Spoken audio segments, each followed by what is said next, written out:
L'Afrique vient de poser un acte absolument historique sur la scène technologique mondiale, la création de son tout premier Conseil de l'intelligence artificielle. Et attention, on ne parle pas d'un petit comité, mais bien d'une structure à l'échelle de tout un continent. C'est une annonce qui change la donne et qui redéfinit complètement les ambitions de toute une région. Alors, décortiquons ensemble ce que ça implique vraiment. Alors, pour bien comprendre la portée de cette initiative, voilà le programme. On va d'abord voir ce qu'est exactement ce conseil, puis qui sont les poids lourds derrière le projet. On se penchera ensuite sur leur objectif numéro 1, la souveraineté, puis on verra leur plan d'action, pourquoi cette nouvelle fait autant de bruit, et enfin, ce que ça nous dit sur le futur de l'IA sur le continent. Allez, on commence par le commencement, la naissance de ce conseil. Retenez bien cette date et ce lieu, le 18 novembre 2025, à Kigali, au Rwanda. Ce n'est pas juste une réunion de plus. C'est le moment où l'histoire technologique de l'Afrique a pris un virage décisif, un véritable acte fondateur. Et l'objectif, il est clair, net et franchement hyper ambitieux.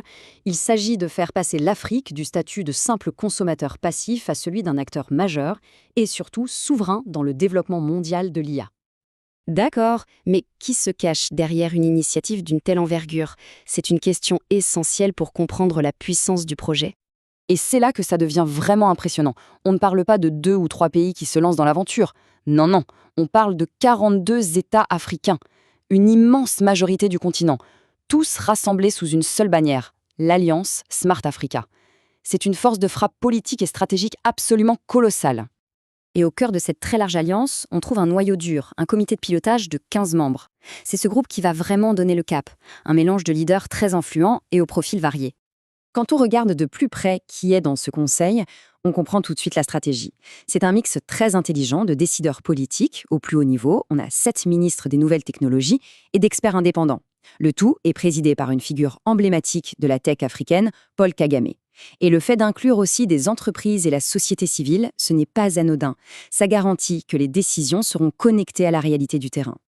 On en vient maintenant au cœur du réacteur, à l'idée maîtresse qui anime toute cette initiative.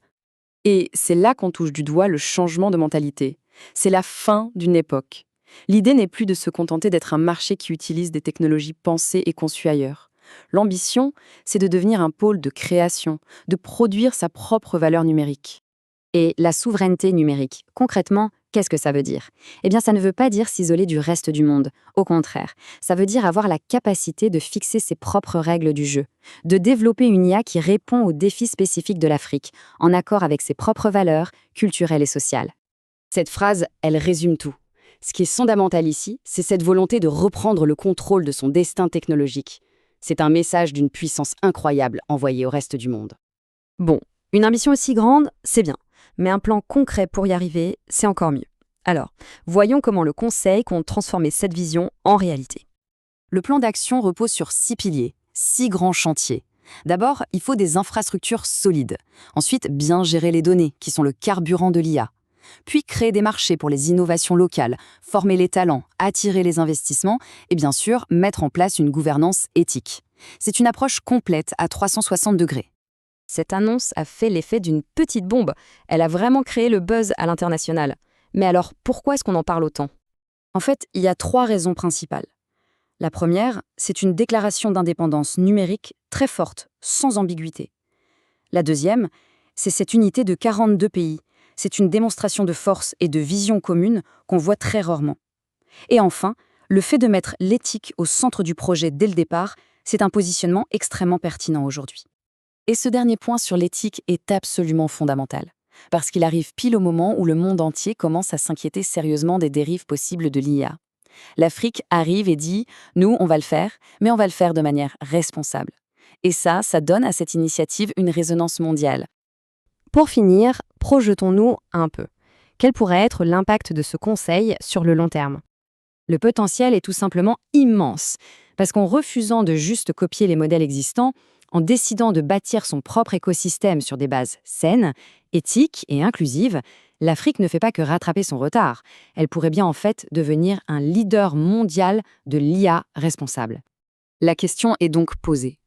Avec cette initiative audacieuse, le continent africain ne cherche pas seulement à prendre le train en marche, il pourrait carrément montrer au reste du monde la voie vers une intelligence artificielle plus juste, plus humaine. Une chose est sûre, les yeux de la planète tech sont désormais rivés sur l'Afrique.